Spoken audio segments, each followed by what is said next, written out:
White Sox fans, you're not going to believe it. Yet again, we're having one of our super fun time, happy time. Oh, and believe me, given the circumstances of this recording, real happy time podcast. It's Southside Sox podcast number 93, here with one of our very newest writers and contributors. It's Matt. You may know him. Well, he's an optimistic guy. You may know him as Optimist Sox. Very popular White Sox Twitter figure. And guess what? We pulled him in like we pull them all in to Southside Sox in our clutches now. And he is especially stoked because as of this recording, oh my goodness, somehow, grabbing victory from the jaws of death, the Illinois Fighting Illini lived to see the round of 32 in the NCAA tournament. Congratulations, Matt. Hey, I really appreciate it, man. Final score, if my memory serves me, was 18-17. I want to say a real that game was slugfest. Game was what at the free throw line. It was crazy when they had to actually take the broken peach basket down and hammer the other one up. That was weird. I hadn't seen that in the NCAA tournament in quite some time. Let me tell you, there was a point in that second half when we were down quite a bit where I said, if this is the last game, I think I might be okay with it. Yeah, been there. Just I'm ready for the White Sox, man. I'm ready to turn my concentration to you and the site.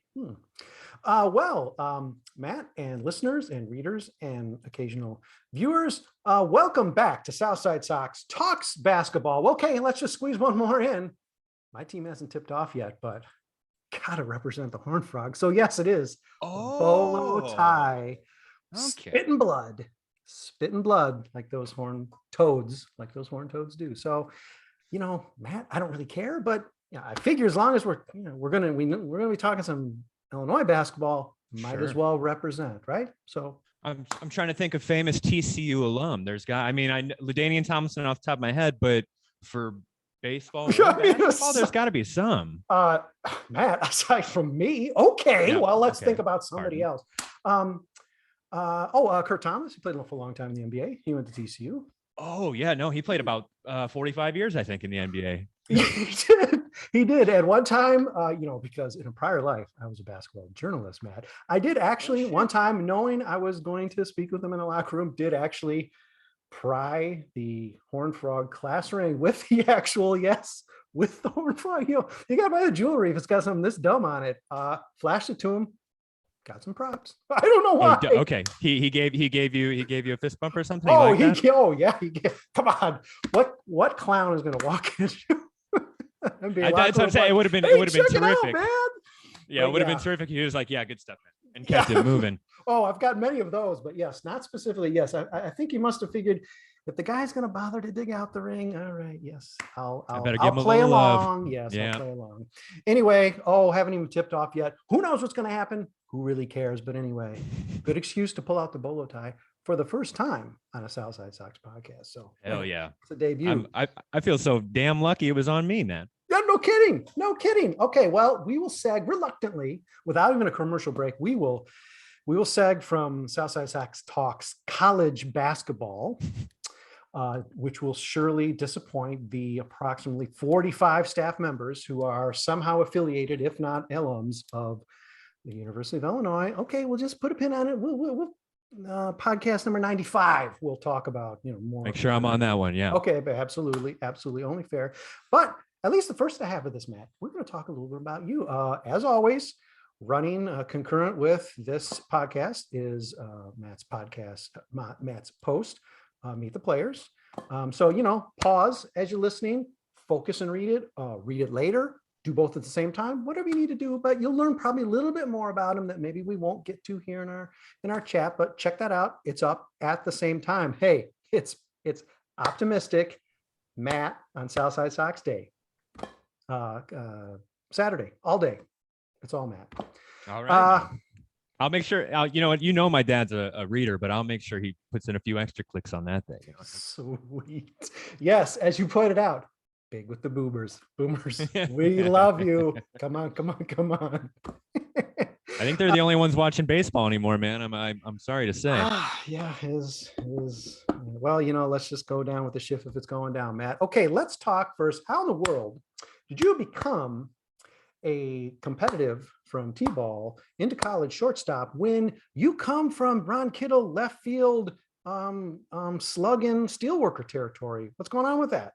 Wow, Ron Kittle is, yeah, a lot of people don't know that. I went to high school with his boy. He and I graduated in the same class, 07. Weirdly enough, I think he's out here in California too. We don't talk, but fun fact. Well, apparently the reason you got pushed to shortstop is because he was roaming left field. Okay, I got it. You answered the question. I got it. Actually, that kid, weirdly enough, he was like, he was 90 pounds soaking wet, and Ron Kittle was juiced, maybe. I don't know, but he's a big guy, but yeah, his son, not so much. Good golfer, though, from what I understand. But yeah, so Northwest Indiana baseball, there was some talent there. I played with a couple guys that got drafted and went nowhere as, 40-round draft picks or whatnot. Yeah. I was going to say, how did you manage to be from Indiana and not somehow fall into the web of White Sox scouting, given the fact that approximately 30 to 40% of their total draft choices seem to come, oddly enough, from Indiana?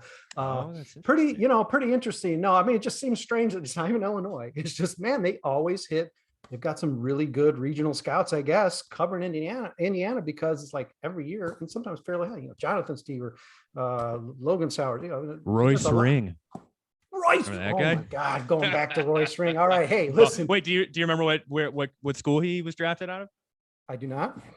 An Indiana school from a town that another fun fact. I used to play in a band in college, and we had a no Muncie, Indiana rule. Ball State University. Ball State. Okay. All right.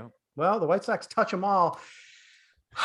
Okay. Yeah. So we got Indiana baseball. I mean, Northwest Indiana is totally different from the rest of the state. I mean, it's in a different time zone. We're Chicagoland by and large. So that's true. Yeah. I mean, a lot of players have come from the region. Plesac, Manea, a handful of other region guys, Mike Brousseau with Tampa Bay. So there was some real talent there for sure, just as there is with basketball too. It's corn-fed boys, you know what I mean? Oh yeah. And Colson Montgomery comes from the Arkansas region of Indiana, I believe. I don't know anything about the Arkansas region of Indiana. Well, yeah, that's got to be in the Eastern Time Zone part of Indiana. I don't know. I don't know about that.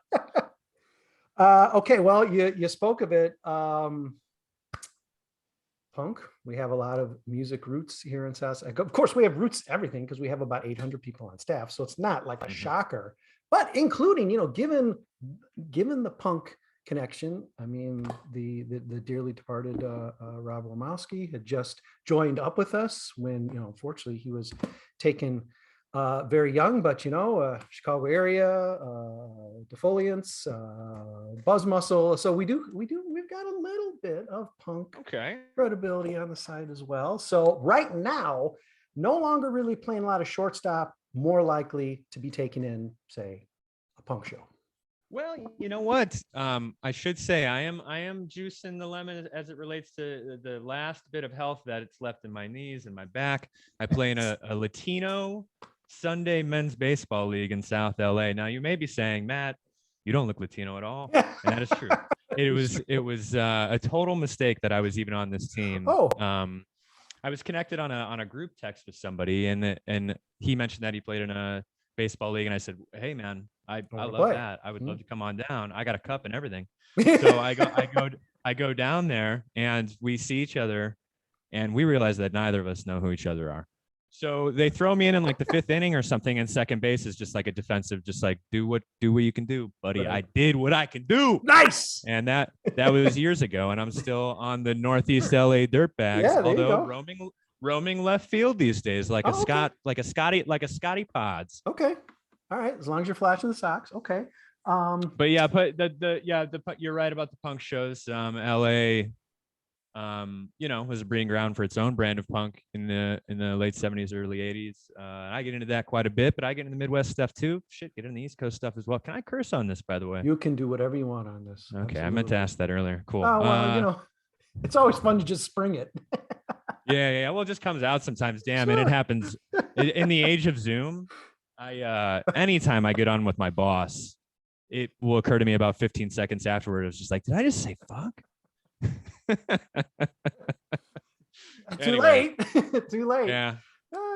But yeah, so playing music, I put out records, solo records. I play drums with some other outfits.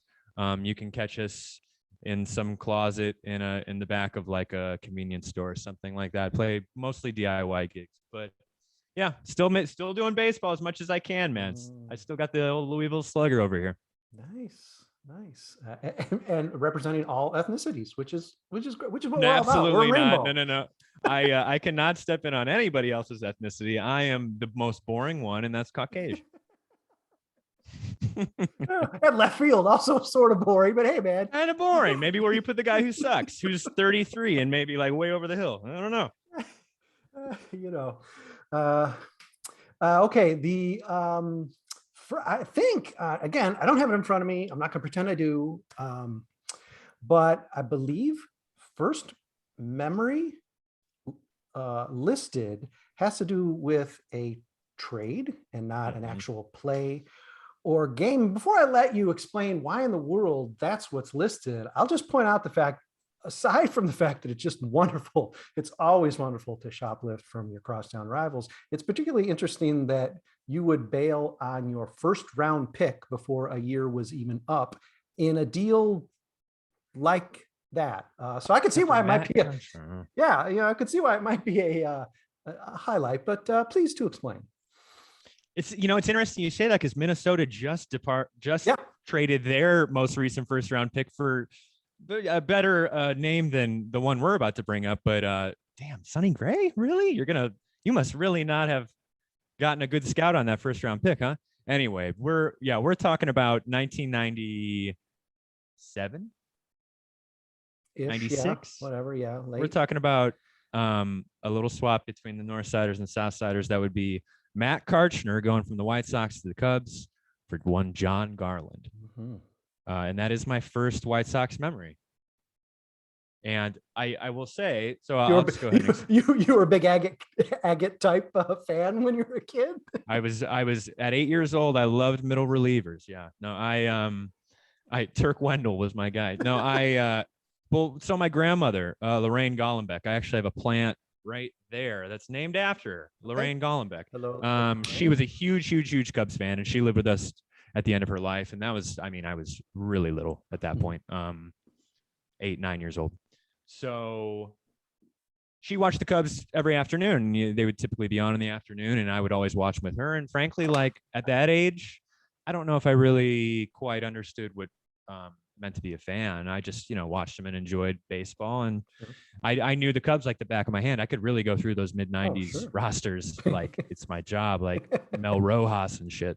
Kent Bottenfield, pardon me. Oh, Bottenfield, sure.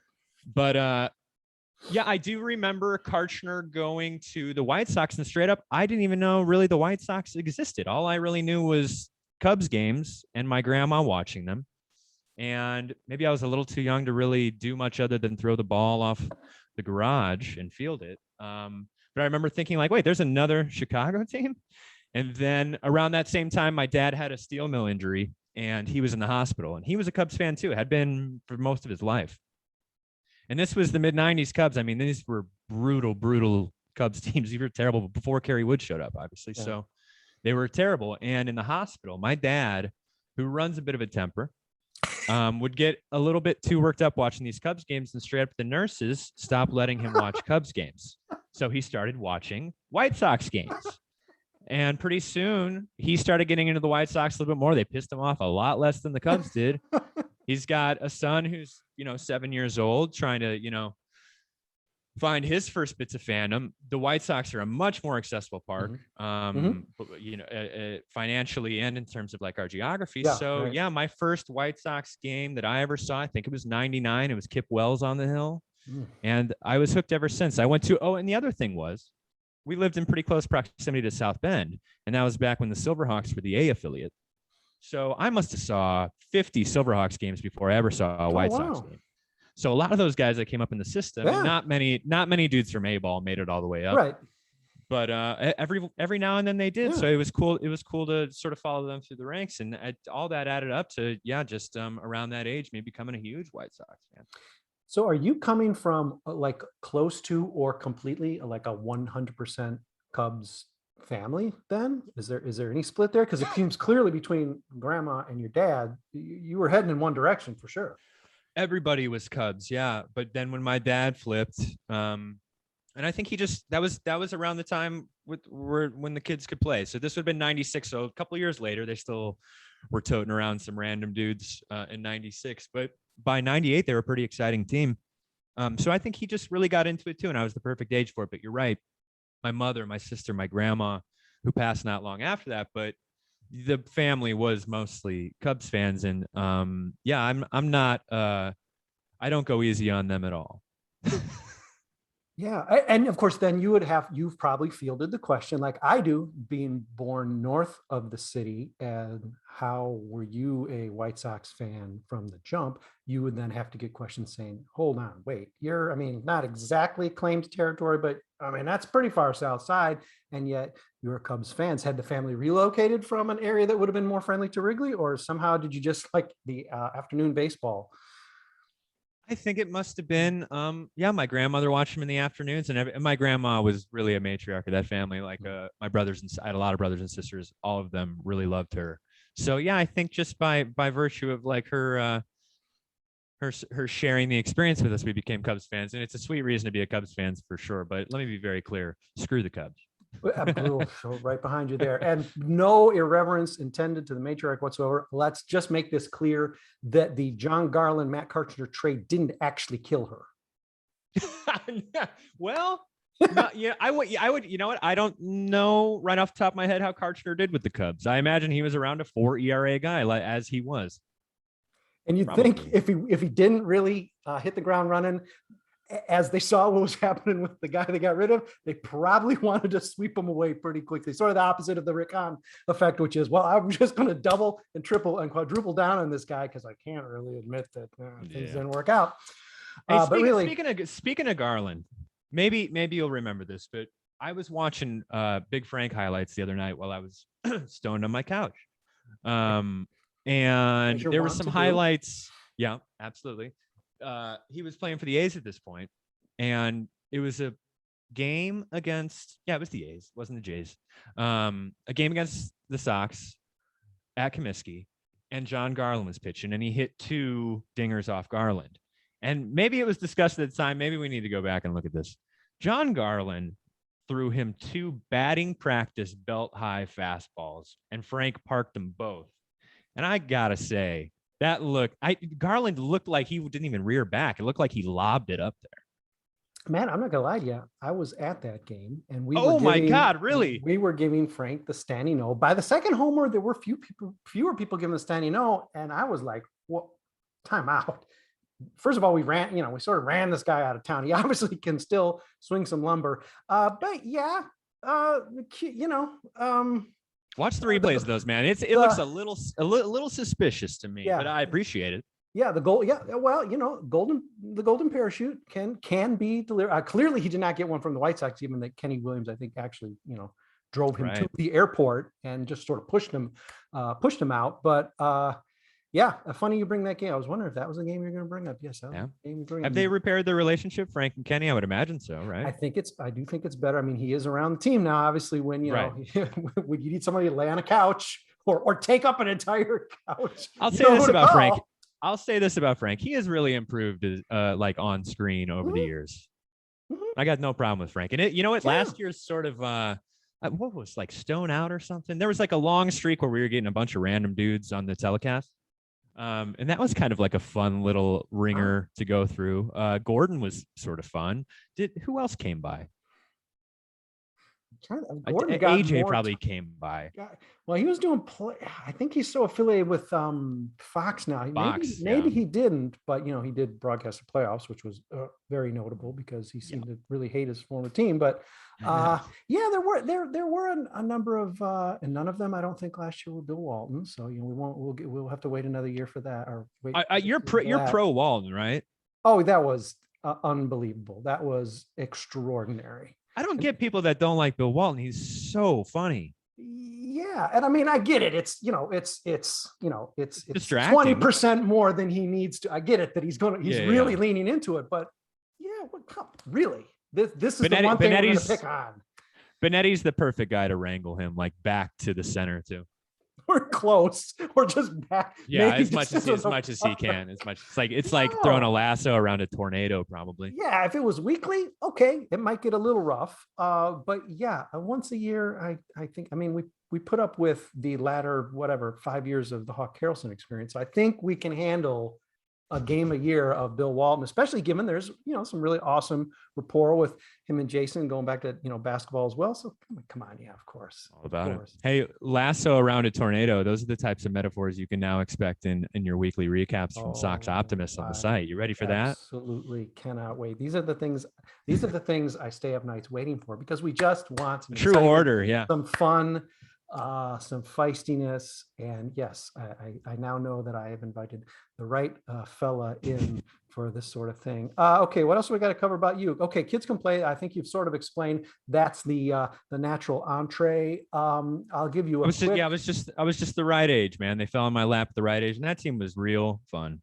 Yeah, I'll give you a quick story. Oh, I'll also tell you that one of the first things I ever did, I actually got invited to start doing my White Sox writing in 2005 of all time. Pretty Wow. time in there. But I think my first piece was about the Beatles. Actually, go figure. They're really hitting it. Second piece, I think, first player piece was John Garland calling him while he's having dinner with his mother. So he managed to make time, and I got some. How did he? Was he gracious enough on the call? Oh yeah, yeah. Come on, he was going to be like the cover story. Jeez, come on. Sure, yeah. He was still young enough. He wasn't that. He wasn't jaded enough yet, I guess. First round. He kind of had body. He kind of had, and I don't like to be body language guy, but he kind of had body language where he's like, I just want to get the fuck back in the clubhouse ASAP. Yeah. Oh yeah. I don't think. Yeah. We didn't. He didn't linger. No, he didn't linger. Let's see. Kids Can Play. I'll tell you this. My still favorite sports job I did was editing Basketball Digest and Bowling Digest. That part wasn't really the favorite, but Basketball Digest, grew up reading it as a kid. It was in Evanston. Got that job right around October 2000. So I did have to go in after taking the job and say, well, thank you. I'm really thrilled to be doing this, but I have to tell you, I need Monday off. I need my first day off because I'm going to the White Sox playoff game. And this is to a Cubs boss. Wow. So wow. Yeah, brash, bold, but you got to set boundaries right off the bat. And so I did. And also, for some reason, I want to say Jerry Manuel was, I think he was off on beer, but I think he had a beard at the time, or maybe it was like there was some kind of thing going, like there was a playoff beard thing, like a little hockey thing or something. I don't know. I actually did attempt to do that. Maybe I can find the picture. Who knows? Maybe it'll get thrown into this. Of course, I don't really grow thick. I see a shadow there. Basically, it was. You could do mustache. You could absolutely do mustache. The problem was, in and out so quick. I got to tell you, never had a chance.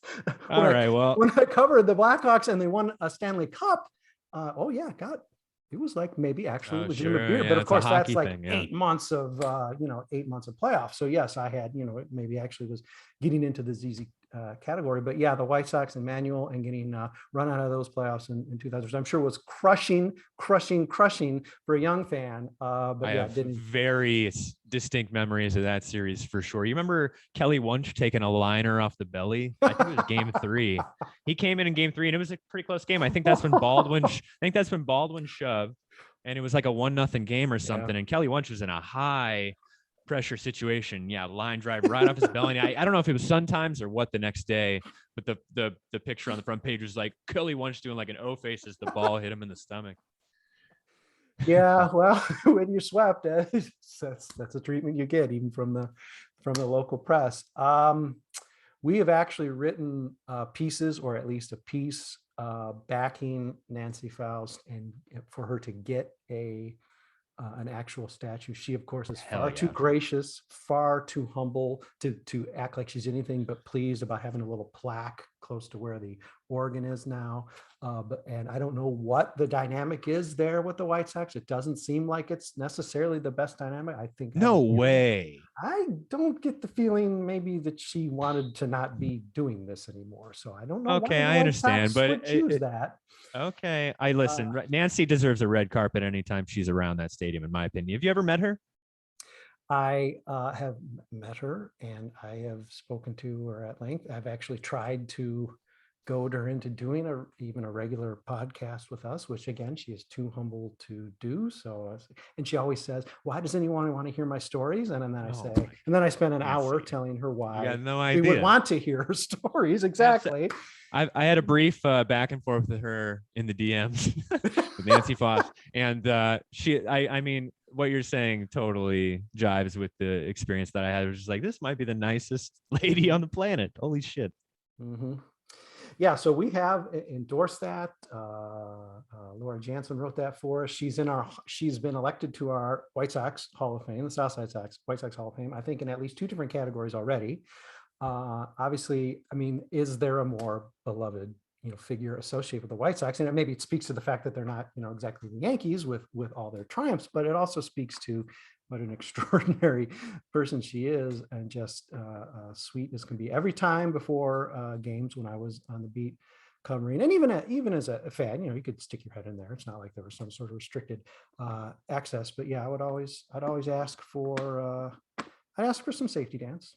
I needed to hear it, which would have been my walk-up song if I had actually made it all the way up. But and it got to the point where then I wouldn't even have to come by. She would just see me roaming the concourse before a game, like with my helmet nachos or whatever, just trying to desperately snarf a little bit of food before the 8-hour odyssey, and she'd just start playing it. So even a passing rapport with Nancy Faust is something that I'm extremely jealous over. You brought up real quick though. You brought up PA music. And I gotta say, because I think we might have overlapping music tastes a little bit. We could talk Beatles if you want, for sure. The Lido Shuffle Geo little stinger that they're playing every strikeout of Lucas's at the ballpark. Have you noticed that? I have. Is that Lucas's idea? Is that like a marketing idea? Because I'm in love with it. I'm over the moon with it. Yeah, that's one of my main karaoke songs. You think that with players taking more ownership of this, if I had to guess, I would say it is him. Listen, I was about to say, you're a man of influence. You can get in there. You can find some answers. I would really love to know, Brett, if we could get Lucas to confirm that, because it would make my day. Okay. Note this as we're about ready to take a break. I'm taking the notebook off. I'm making a note. Let's figure out what is going on with that, because with inquiring minds want to know. And listen, it fits his profile. It fits him and his parents' profile. And if like many parents, do, if they had any influence on him growing up, and he was probably just buried in baseball and baseball glove anyhow. So that's right. Rick. Signs point to yes on that. But Rick, if you're watching this, Rick, did you have any Boz Scaz records spinning in the home growing up? I bet you did. I think we figured it out. And is it whiskey or bourbon that you're drinking as you're listening right now? Because it seems like it always is. Sounds like a real cool family. Yes, it does. Artist, act. Oh yeah. Okay. Well, that's a whole different podcast, and we'll probably have that podcast and we'll talk about it. But you know what? As you're still dealing with some of your panic sweat from the Illini game, let's take a brief pause, allow SB Nation, because Lord knows we owe it to them. Let's let SB Nation sell our dear listeners some product. Let's give them a minute to do that. Yeah, all right. I'm going to let them do that. SB Nation, have at it. We're going to give them a minute, and we'll be right back. Second half of this podcast, we'll be discussing Beatles, punk, or maybe just the White Sox. We'll see. We don't want to lose you faithful Boomer White Sox fans listening. So trust me, come on back. We will be talking some White Sox. See you in a minute. Hey, White Sox fans, Brett Ballantini here. Lucky to be hosting yet another one of these. Oh my gosh, their family favorites, their site favorites, their life favorites, the White Sox Twitter favorites. Meet the Players podcast. I'm here with Matt. He's on Optimistic Sort, Optimist Sox on Twitter, if you're into that sort of thing. And if you're not, guess what? You're still going to have to deal with him and his optimism, or maybe some of his grisliness, because guess what? At least once a week, we already know what he's doing. A lot of times I invite people in there like, well, I don't know what I'm going to do. I just like, I watch the games. Hey, this man's got a plan already. He's going to be our weekly columnist again. We'll talk maybe, we're going to run out of time, so that's not going to happen. But if we were talking about what coverage we're going to have this year, it's going to be expanded. It's going to be playoff level coverage all season long. Yeah, deal with that, people. And one of those things is going to be what we're calling like a next day columns. It could probably be written out of the result of a game, might be speaking to the prior game, or in Matt's case, it might be a little bit more of a rundown of a series or a rundown of like a whole week. He's publishing, top of the week. You're going to get a strong dose of optimism at the top of the week, along with your brunch. You sit down and read just over brunch. An optimistic take on the Chicago White Sox. Yes, he's going to be doing our Sunday next day column. And who knows, maybe more. I'll be trying to persuade him to do 2, 3, 4, 5, 7 a week. Whatever it is, we'll see what he can take. But yes, that is the main assignment, at least so far, right off the bat. We are welcoming with this podcast, Matt, to our site, Southside Sox. Thanks for joining us. Thanks for listening. And hey, Matt, let's talk about the White Sox. What do you think? Let's do it, man. Well, yeah, I know. Just to briefly recap what you just said, I would like to do a little dose of optimism every week. And listen, my whole shtick has been, at least on Twitter, trying to well, the thing is, I joined in 2017, 2018. It was the thick of the rebuild, really. There wasn't, I mean, if you were watching the team at that point, you were sort of grasping at any sorts of sticks of optimism that you can get your hands on, and it felt like a good idea at the time to do an optimistic Twitter account when you were losing 100 games a season. That's all. Yeah. Felt like the right time for me to drop in and just try to be a little positive, because to tell you the truth, I was really enjoying the rebuild. I was super happy that we weren't going to toil in some weird, very, very White Sox zone of 81 and 81 for the next, however long another Robin Ventura era would be. So I was really excited that we had sort of committed and steered the ship in a direction. Whether you thought we should have built around Sale and Quintana and Good Eaton and all those pieces is one thing, but at least we were picking a direction. We weren't just going to not do anything and wither away, which would have been very much like us. So at that moment, I was feeling pretty optimistic about it all. But yeah, now it's wild. I mean, I feel like the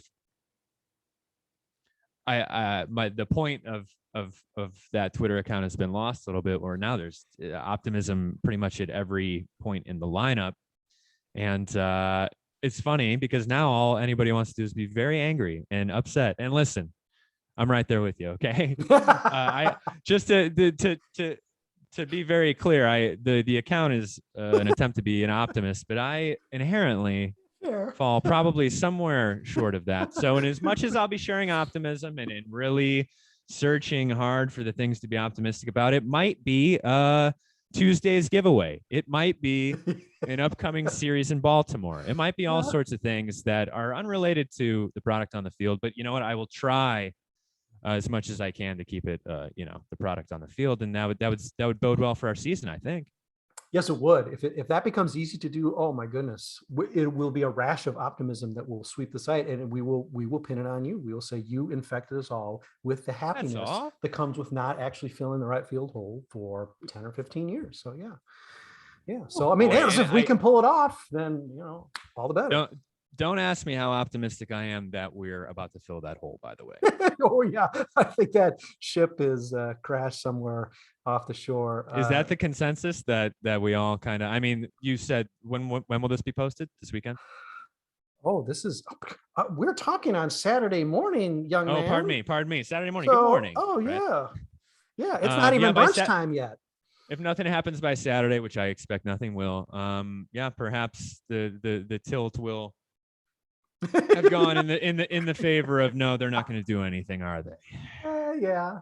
There's an optimistic take there. Some money is saved. Save it up for a big splash at the trade deadline. I'll say, look, I've already corrupted you, Matt. Apologies. Well, okay, let's start there. The off season's been interesting. Obviously, it's been split into this weird two halves. Both sort of panicked. We had the crazy rush, which sort of undermined the whole point of a lockout, but this crazy rush to sign before December began, and the White Sox just sort of, they did a very just slow gaze at it all. Perhaps Rick was watching in slow motion instead of regular motion or whatever, but no jump there other than the Kendall Graveman move. Since things have been opened back up, got to say, not a lot to be terribly inspired. Certainly nothing else, maybe some redundancy brought onto the team, which you can never have too many utility level second baseman, Matt. But I mean, it's been an interesting offseason. White Sox fans have set their sights on real difference makers. The rotation could use at least a modest difference maker. Right field ad infinitum has needed Wide a difference open. maker for some time. But your take on the offseason, do you see any logic in the lack of action? Would you wish resources are allocated differently? Or are you just optimistic and sunny about a team that was already a division winner and may have just an easy time of it in 2022? That's the other thing. I mean, that's the thing. Like, we don't have like a whole lot of experience in this perspective of a team that is clearly in its championship window. And we're getting a real taste of how the organization will function when they're in a window of contention, which is to say, don't expect much. Yeah. You better have a lot of guys on great contracts, which we do. I mean, a million things had to have happened, but there was a Twitter prompt going around today where if the offseason ended today, what grade would you give the front office? And I chose D, and that's only because they didn't let you choose F. Yeah. I think Kendall Graveman's great, although kind of, like you said, sort of maybe strange and redundant. I listen, you can't have enough good arms, particularly when your rotation's this thin. And it's always good to have Lurie in a utility role and not a starting role. I think we all know that that's when he is like really his best. That's when he has some true value, is moving around the field. So that's good that he moves into a utility role. Now, what's that second base? I mean, it totally depends, right? This dude in his 30s has kind of toggled between totally unplayable and like fringe all-star level. So I just have no idea. The larger sample size last year suggested that he was pretty good. Yeah. But I mean, I don't know. Hold up. We got a good backup. I'm not feeling totally brutally down about second base in as much as like today we saw Trevor Story was open to a position change. I don't know. Is Trevor Story away from Coors that much better than Josh Harrison for way less money? I don't know. And also, how much money do we have? Probably not as much as everybody thinks we have. Apparently we have to ask Craig Kimbrell. Apparently we need permission from him, and then we could spend some more money. Funny that you mentioned this thing going around today about the grade. I want to say about a week ago, we did, I think we did our podcast sort of talking about the three moves at that point that had been made, including, who can forget, Double V's Vince Velasquez, who's brought on for some reason and given a major league roster spot. And I believe the consensus. Can you put a pin in that? Put a pin in that. I do want to, I'd like try to understand why. Pinned. Okay. But go ahead. Sorry. But I believe the consensus among 4 or 5 guests was, I believe D minus, let's call it D. D was the consensus if it was to end right now, nothing more happened, which again, let's face it. I mean, I love Christmas. I love opening gifts on Christmas morning. I love seeing that big box. I don't even know if my name's on it, but hey, it could be. So I'm really excited. So I want to believe, but you know, I mean, look at me. I'm wearing a bolo tie, for God's sake. You look like you're ready. No, you look like you're ready to party, frankly. And I'm ready to party too. So let's get it done. Let's get Craig off the books and get it moving. Yeah. Okay. Let's seg to that. Although Pin and Double V's still is there. Let's talk about Craig Kimbrell and the notion that, well, there's a lot of directions you can go with talking about Craig Kimbrell. You can get upset that he didn't perform well for the White Sox, but then you can also point out, as our colleague on Southside Sox had pointed out, the way Craig Kimbrell was used last year, particularly in a more aging arm, back to back, and sometimes even back to back to back, is an asinine way to use Craig Kimbrell, and certainly didn't help him any. You can ding the White Sox for deciding to pick up an option, thinking it was too valuable to pass on, though it's way more money than the White Sox pay for virtually anybody in history. Imagine if we had that money right now, by the way. Yeah. And okay. And then we can even take in the direction of, yes, let's imagine if we had that money and we found a team somehow that would just take Craig Kimbrell. I guess we'd have to give him a really nice prospect to take $16 million in salary. I believe the new CBA does not have a salary floor. So I don't know if it's a matter of teams having to get to a salary floor or not. Maybe. Not that I know of, no. But I mean, there's a lot of directions, and really, I think a big one, especially because you have to sort of evaluate the decision in conjunction with virtually the same money being denied Carlos Rodon. Yes, I was going to bring that up. Like think the decisions and coordination are really difficult to comprehend. And when you see that he took a 2-year deal with a one year opt out, 1 year opt out, which is crucial. That's essentially a qualifying offer. Now, granted, it was what, $4 million or so more than he would have gotten from the White Sox. But if you're telling me there wouldn't have been a strong chance that Carlos Rodon would have taken the qualifying offer, knowing with this weirdness of the market, the weirdness of his situation where he was either a Cy Young winner, which he was for 2/3 of the season, or a guy who was sitting on the sidelines waiting for his arm to heal for a third of the season. It seems very clear he would have probably just continued to ride with the White Sox. And that's sort of beside the point, Matt. Even if he hadn't, how do you not do the basic diligence of just you make the offer so you get the pick? We know the White Sox don't do good with picks, but you got to have it. You just got. Oh my God. That's negligence. Such a valuable asset to that pick. My goodness. All of it in coordination, really, the math. It don't come out right. Brett, let me turn a light on. I'm falling into a cave here. Is that all right? Okay. Yes, I'll just continue on by myself here. We are talking with Matt. He's a Sox optimist. He is not being required to be optimistic when doing his writing. It seems like he might want to naturally try to fall that way, but let's not pin him to that. You know what? He may even may go back and forth with the handle. He may go Sox pessimism. If it's a I might go full Ken Woe on you people. That'd be a bummer. I would never. Goodness. Southside Sox alum. Somehow is he really? has some real issues now with this. I can't really figure that out. Whenever I call him out on it, he says, "Oh, no, not you. I didn't mean you." It's like, well, okay, I know I'm not the son, but I was a guy who tried to pay you and you didn't fill out your paperwork, blah, blah, blah, blah. Anyway, God bless the meatheads out there. It gives us something to talk about derisively. So there seems to be some confidence among a small portion of our Southside Sox staff and perhaps also readership that Craig Kimbrell will not pitch for the White Sox. And somehow along with that, an inordinate amount of money will not have to be eaten to get him to not play for the White Sox. I don't see how both of those things possibly happen. And at some point, if you got to eat a lot of money, I don't see why it should happen. We're still talking about a guy, I don't know about this Hall of Fame talk or whatever, but I mean, this is a guy who's a quality arm, had a great 2/3 of a season with the Cubs. If he could be used properly, which is a big if because of the guy who's running the show,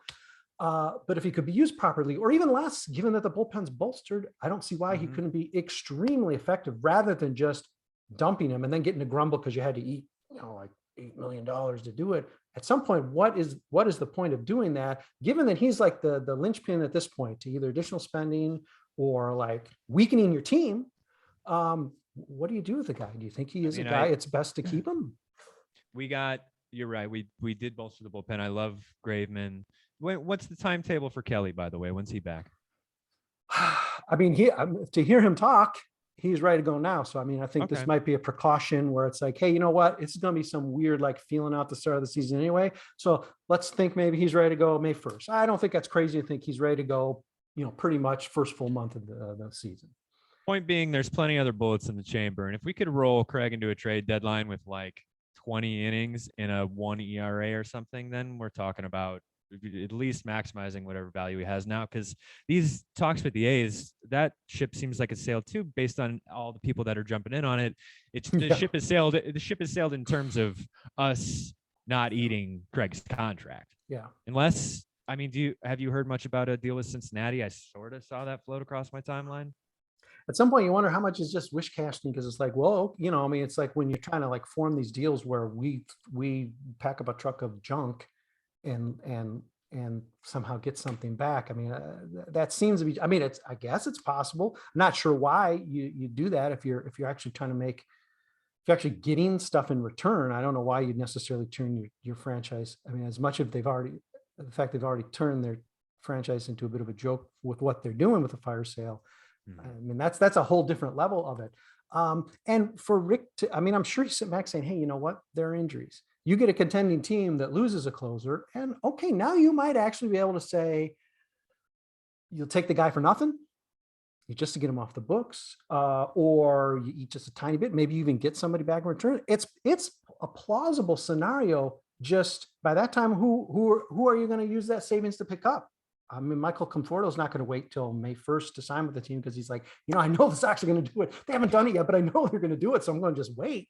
So at some point you've lost your opportunity to do something as if, and we don't even know if they're going to do something with this money. We just are such hopeful fans. Like, when they get that money and it's freed up, they're going to go get some guys. If you would have asked me a week ago if we were going to fill right field, I would have said with over 50% confidence for sure. Why wouldn't we? Now it's like, oh my God, dude, it's quickly, it's nothing has happened, but everything has happened. Right. So I mean, who are the options beyond Castellanos? I know Jacques is off the board. Not that I don't. Conforto. Conforto and Castellanos. Yeah, Castellanos, yes. And yeah, I mean, and the ding would be that one of those two guys can't play right field. So really there's really Conforto as an actual right fielder. And then at some point you're just like, well, we might as well throw Andrew Vaughn out there. I mean, I guess the lineup's good enough, Matt. You know what though? I do think they'll give Miker a look, right? It's time. What else are they going to do with him?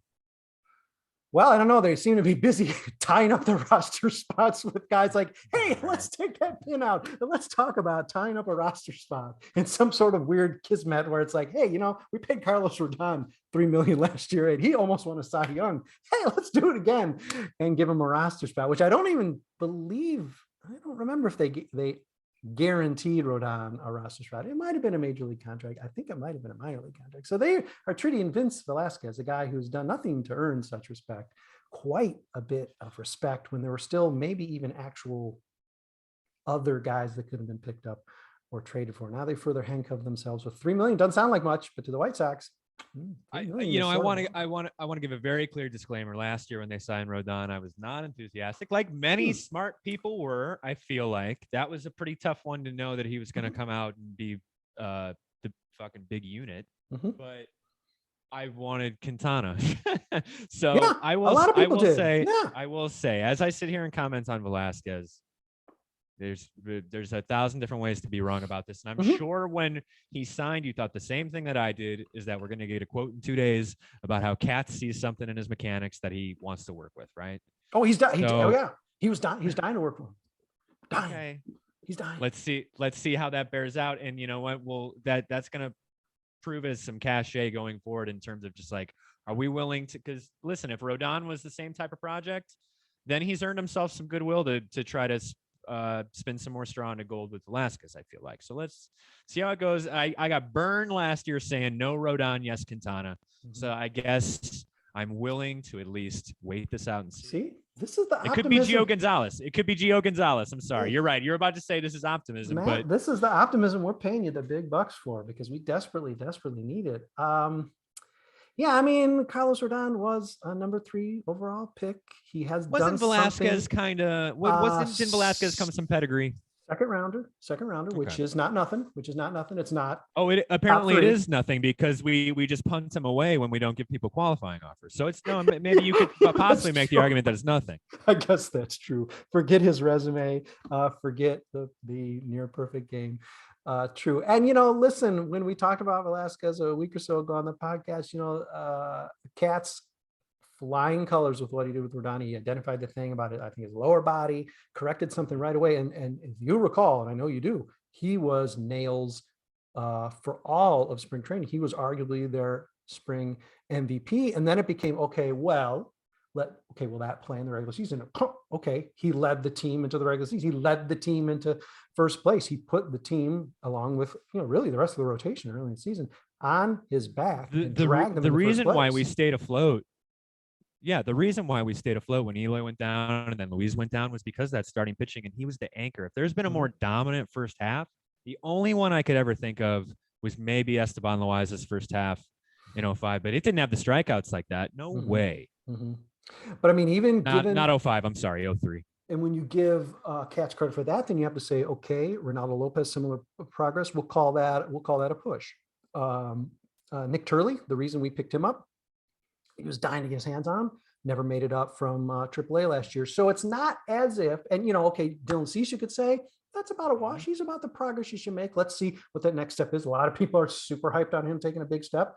I don't see how he's ever going to pitch that many pitches to take that next step because he's still not terribly efficient, but still very young. So Cats, early returns, definitely optimistic, but it's by no means like a Cats will fix something where it's like no brainer, especially with a compressed spring training. A guy who is not going to be the opening day starter, but is certainly going to be expected, presumably, to function in some sort of maybe 6-man rotation, or at least play some sort of thing. He has to play a significant role. He's on the roster. Can't emphasize that enough. He's guaranteed on the roster.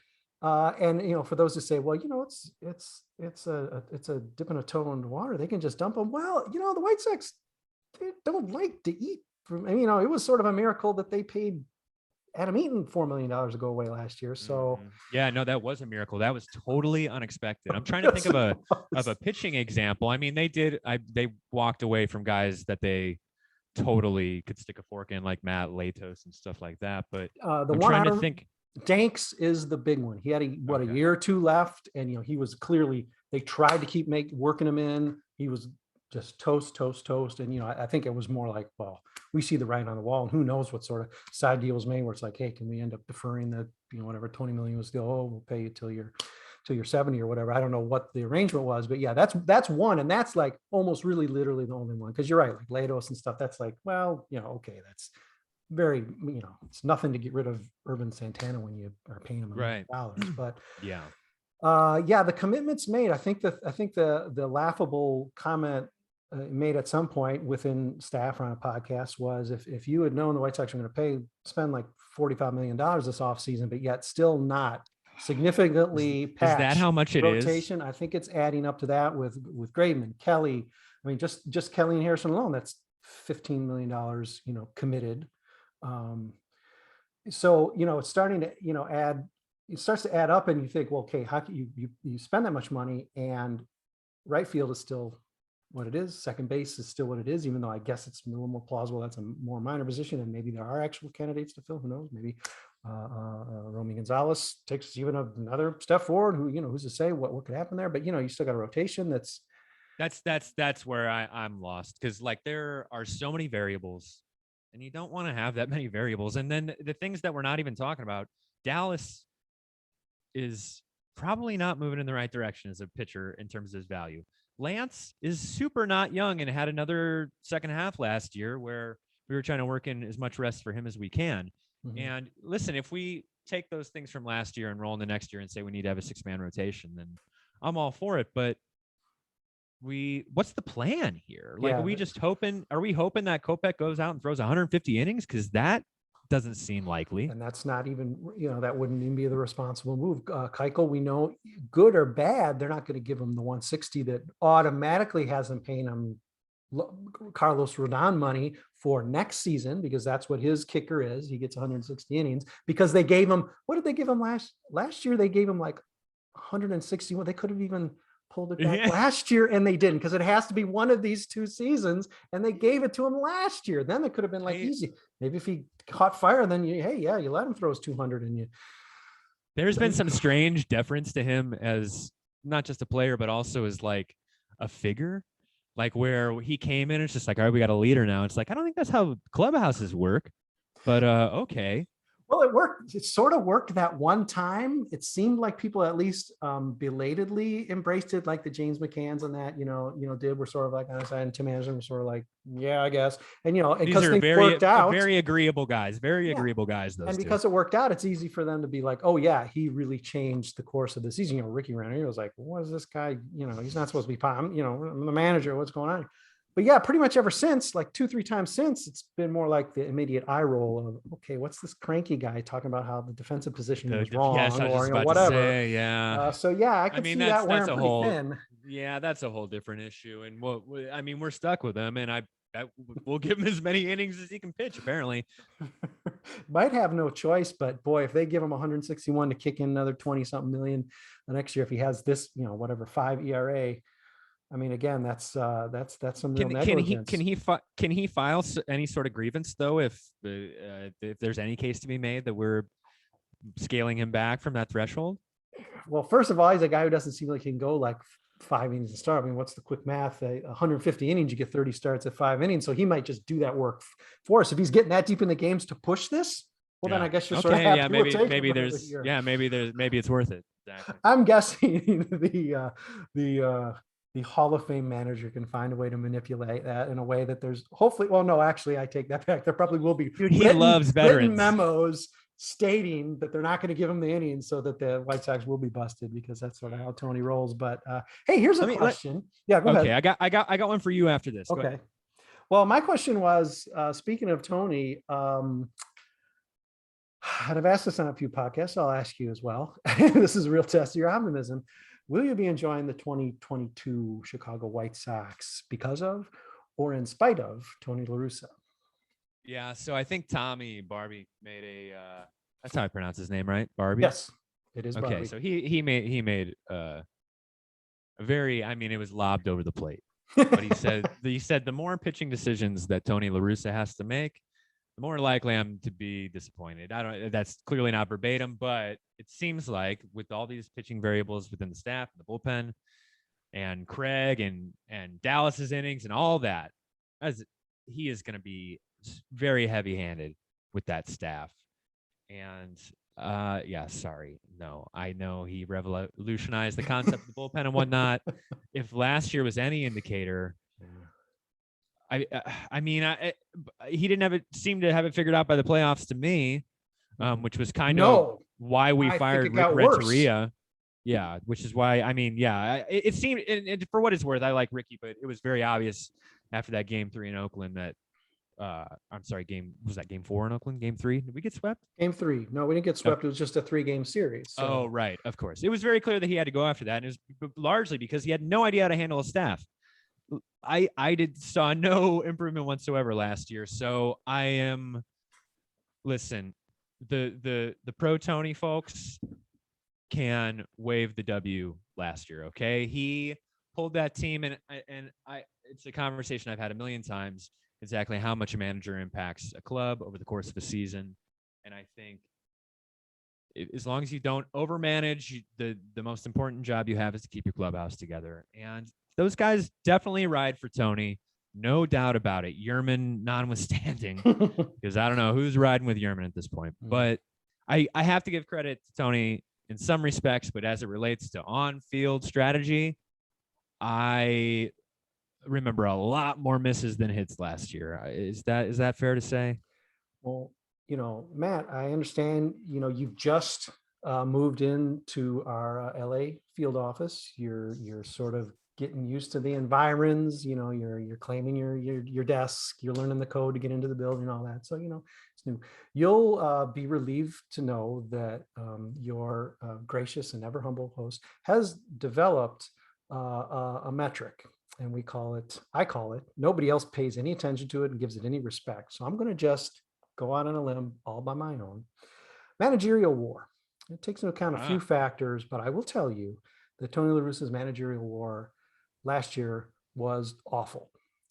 He cost the team a good 4 to 5 wins by this. And I know it doesn't mean anything, and people probably are already typing comments. The podcast isn't even over. They're typing comments angry at me about this made up thing. But the truth is, what do you have to know? I mean, do you think that in Liam Hendricks's Christmas card to Tony this year, he said, "Hey, Tony, in the playoffs, how about I pitch when it matters instead of in the 9th inning of blowout games? I'm your best pitcher. I have shown a willingness to pitch even 2+ innings when it's crunch time." That's a pretty long message, and it really defeats the spirit of a Christmas card. But I hope that is what he sent from Australia. And Tony's probably just getting it now and reading it. He says, "Oh, that's right. I have Liam Hendricks, one of the most electrifying arms in the game, at my disposal. A guy who's willing to pitch in the 2nd inning if need be. Maybe I'll use him differently this year." Yeah, he failed badly. If you want to ding Ricky, and I would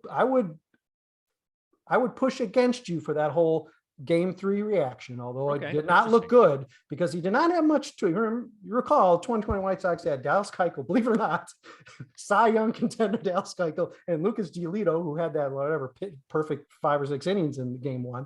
And then he had nothing. Again, not defending him because it wasn't. I would have given Dane a little more leash, but by all means, I hear what you're saying. And he's doubled over in the dugout, which I'm sure is just like he wants to be in the game, but he looks a little silly. And no argument there, no argument there. And listen, the truth is, after 15 years of calling up Tony, and saying, "Hey, Tony, you want to come back? Hey, Tony, you want to come back? Hey, Tony, you want to come back?" Finally, apparently in 2020, he said, "Hey, you know what, Jerry? God, I'm really old and I'm sort of battling this legal situation that we're not going to tell anybody about. But you know what? I do want to come back, maybe to distract from that legal problem." And so, yeah, then they go to Ricky and say, "Hey, remember when we hired you and we said the one reason for sure you would go is because we're going to hire Tony because he wants to come back?" And Rick goes, "God, I don't remember that, but okay, if I sign the paper, okay." Oh man. And they You said, think he's gonna get another job? "No, no, You think he's no." done? He's out of I mean, baseball? first of all, I think he's going to enjoy the additional pay the White Sox are going to give him because, you'll remember that they extended him like very recently. So, I mean, he's got years still to be paid. Oh, good.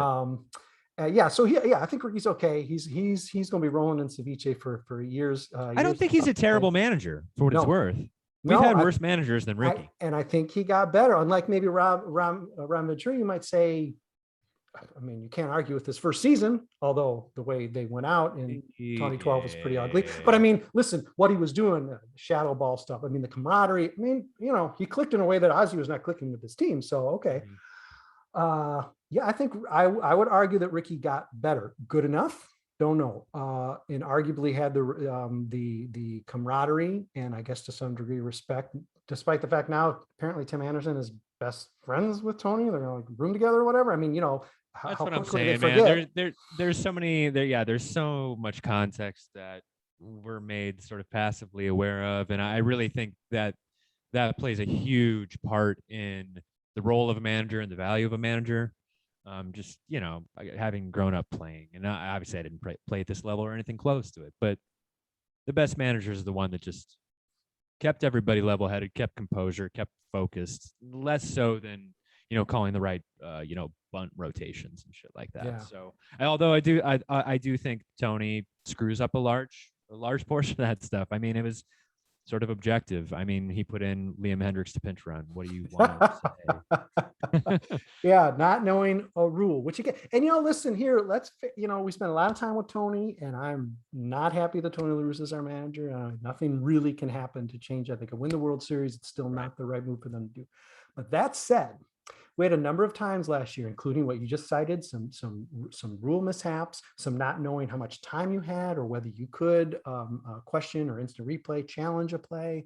There was the time where I thought it was all going to fall apart, like in May when Giolito threw under the bus because like everybody knew I was gassed. And he left me out there, and I think White Sox ended up losing that game.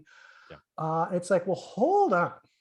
Ethan Katz and the guy. Ethan Katz went out to talk to Giolito. Grandal went out to talk to Giolito. I mean, I get that maybe when it doesn't work out, you want to be like, yeah, Tony's over there and he's just, he's belching, he's cussing. We don't want to be around him at that time. So it's not my fault. But there are things that fall on Tony the way they should. He's the manager, but fall on Tony that, there was room to spread around some blame in some of these most glaring things. Like you send once Liam Hendricks starts trotting out with a helmet, I know he wants to play. On photo day, he's always got a bat and a helmet. He wants to actually He'll say play. yes. If you ask him, he'll say yes. Yeah. Somebody can just say, time out, run out there and say, hey, Liam, we just spent a lot of money for you to close. We do not want you sliding, hit by I don't care what you want to do. Get off the field. We're sending Jose out, In fact, when you call in the switch and the umpire looks at you like, what do you want to do? Is that what That's happened? when you go, no, I don't think, I hope it did. But when they pause and say, okay, let me get this straight, that's when you go, oh, well, wait. And somebody, hopefully in a dugout, can say, oh, no, you don't got to do that to me. So there was sort of at some point, Rick Hahn should be on a phone. He's got to have some bat phone down to the dugout to say, what are you doing? I mean, at least a half dozen times I thought last year, like, might the front office send somebody a text or something? Because this is a little bit, over the edge. But you know what? Devil's advocate, okay? That dude lost a bunch of ball players: Nick Magical, Luis Robert, Eloy, Grandal. The arms stayed crazy healthy for the most part, other than Rodon breaking down, which was very predictable. But you know what? They won a hapless division, and then actually parlays into the question that I had for you. Okay. Because a lot has happened in the last week, not so much for us, but maybe around the league. How much movement have you seen in the AL Central to say where our I understand our standing is presumably still head and shoulders above the rest, but is the AL Central moving in a direction that's at all worrisome? Worrisome, I don't know, but I think I mean, the gap couldn't have really been bigger. I mean, you're talking about like 1983 White Sox winning the division by whatever, 20 something games, which, it's just not going to happen. And last year it was like a dozen games. I mean, that's not going to be repeated. Minnesota can't be worse. They'll be better. They might not be that good. They'll be better. Kansas City going to be a touch better. I mean, another year from now, when the schedule's balanced, it's not going to, these questions aren't even going to maybe matter as much, because you're not going to have so much head to head to either feast or get, victimized by. Detroit is better. I mean, all these teams are better. Now, does that mean they're going to lose the division by 6 or 7 games? Yeah, probably. But I don't think there's any question. It's tighter. Yeah, it is tighter. Especially because the White Sox haven't, they've held. I asked not so much in relation to our chances in winning the division. It seems like we're clear favorites to win the division. But when I think about guys like Joe Kelly or guys like Craig Kimbrell, who if we can spin it and we got plenty of arms to do it, throw him out there for cushy innings so that his value come deadline time is a little bit more bolstered. Last year there were plenty of cushy innings to be had, not only in the AL Central but the NL Central too. Mm-hmm. So I'm trying to think of it in terms of total landscape here, and it does seem like in the back of my head, as much as I pushed it out of my purview, like it seems like the AL Central is getting a little bit better, and Detroit has guys coming up. Yep. And Tony is probably not going to go for your let's milk the situation circumstances. He, if anything, again, citing Zach's piece, he threw Kimbrell out there too, because that's what he's supposed to do, right? He's going to be my 8th inning guy. He's going to be out there in the 8th inning, every time I need him, not paying any attention to the fact that hopefully Shelley Duncan, who's was hired to be some metrics guy up in the sky, who knows if he did that, presumably was sending a memo at some point saying, Tony, that's not going to do it. His arm is 30 something years old. He can throw the hell out of the ball, but he can't do it back to back sometimes even back to back to back anymore. Rein that in, and you're going to get the guy that you thought when you demanded when you trade for him, you're going to get the guy you thought you were getting, instead of this slop that we're going to want, that we all assume is not going to be with the team the next year until Rick Hahn snatches defeat from the jaws of victory. And related to that, here's another question: How concerned are you about Nick Madrigal's season? Because I am terrified. Playing well for the Cubs. Real well. He found a little bit of I don't know if they were working with him to engage his lower half more, but he was finding some pop there before he went down. Well, the before he went down part is real key there. I mean, he's again, we'd have to ding Luis Robert the same way. Totally true. By saying, hey, these guys can't play full seasons. Nick being a smaller guy, and this is certainly not to bury a guy as we kick him across town.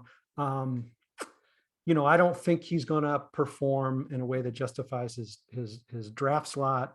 I always said that if he could be Scott Fletcher, which sounds like a joke, but Scott Fletcher actually had a pretty prodigious WAR career. Maybe not even so much with the White Sox or the Red Sox. He had some big years. I think with the Rangers, he had some big years. If he could be that, I think you'd have to be extremely pleased. I don't think I'm even worried that's going to happen. Now, granted, you can't do anything but lose this trade. I mean, there's no way to win this trade. That's gone. You went for it. You went for it in a way that seemed reasonable, especially for just the 2020 season or 2021 season, because Madrigal wasn't coming back. Hoyer was, he was scuffling, even though he seemed to wake up when he got to the north side.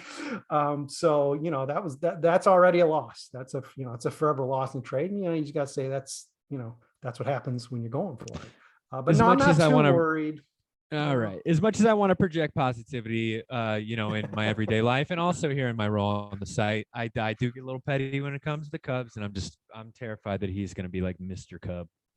Oh, trust me. I'm going to be standing right beside you when it comes to petty Cubs. There are a number of people on the site who are like, man, what's about? Who cares? We're past that. I'm like, no. I'm not past that. I'm never going to be past that. I want them below ground before I'm even going to ease up. I'm sorry. It was delightful that they won 5 of 6 and destroyed them basically in the process. And I want the same thing. I was happy they won 2 utterly, completely top to bottom meaningless games yesterday, because if they had been losses, it would have just, to whatever degree, irritating me just enough. So I'm right there with you. Again, they could not be, especially now given the continued smugness in the fan base, the ownership of the team, which makes Jay Reinsdorf look like Santa Claus. Yeah, so bad as ever. Yeah, 6 feet under really isn't far down enough for me. So yeah, I'm not going to ease up. And no, do I want to see Nick Madrigal be the guy that, I mean, listen, the guy seems super sweet. I want him to have a great career. Am I afraid he's going to blow up more than we already know he's going to, because he's going to play for the team, which means he's not going to be a negative player. So, I mean, we're going to get burned by this trade, but burned like, oh my God, this is whatever. This is Sammy. So this is the John Garland trade. I'm not too worried about it being that dramatic. Fair enough. I felt like he was also within our fan base a bit of a poster boy for a different type of fan, right? And it's the type of fan that maybe we find ourselves at odds with a little bit. The ones that see perhaps more value in a single than a walk. And listen, my heart breaks for those fans, because like my dad is one of those fans. He loved Nick Madrigal. Any way that Nick Madrigal could get on base was Nick Madrigal exhibiting his genius to my father. And I feel like there's a lot of people like that. And I feel like on this roster, who do they got now?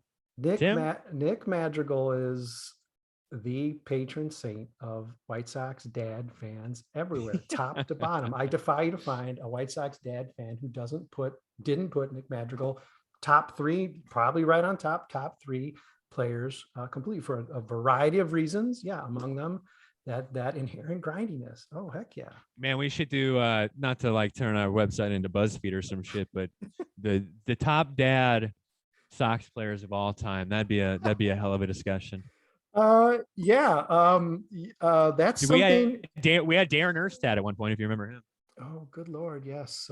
Yes. If he could just punted the ball for us, he would have been good college punter, that is something I'm going to tell you now, as we're starting to roll the credits on this podcast, Matt. I'm going to say that is something to workshop out in the the Southside Sox Los Angeles office, now burgeoning at 3 members.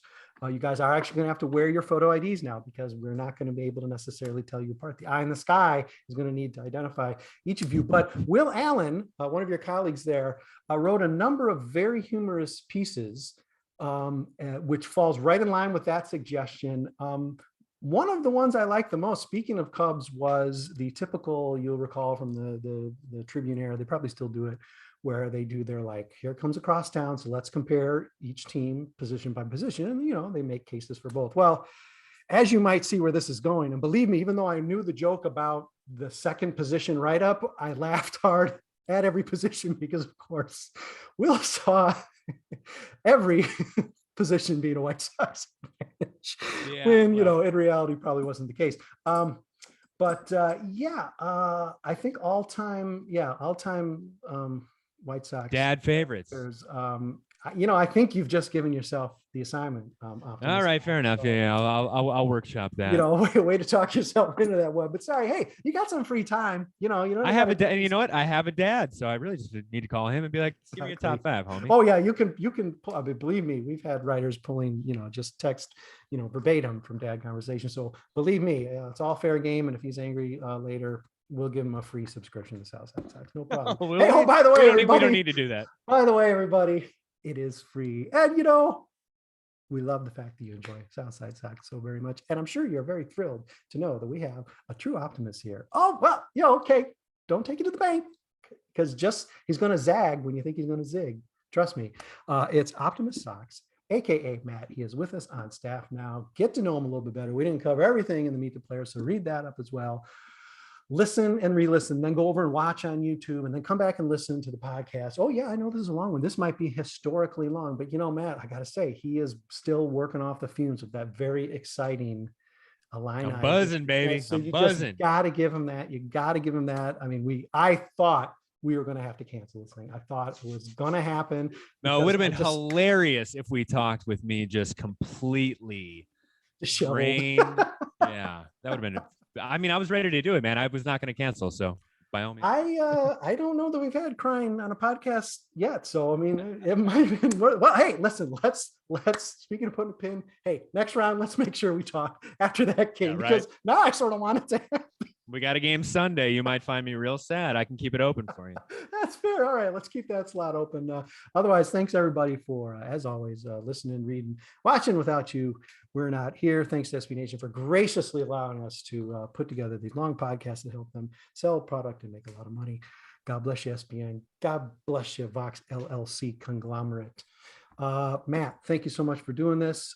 We could talk forever, but talking forever means we're going to bump into other podcasts that we got to do. So, come back real soon and let's chat on some more stuff, because this has been a lot of fun.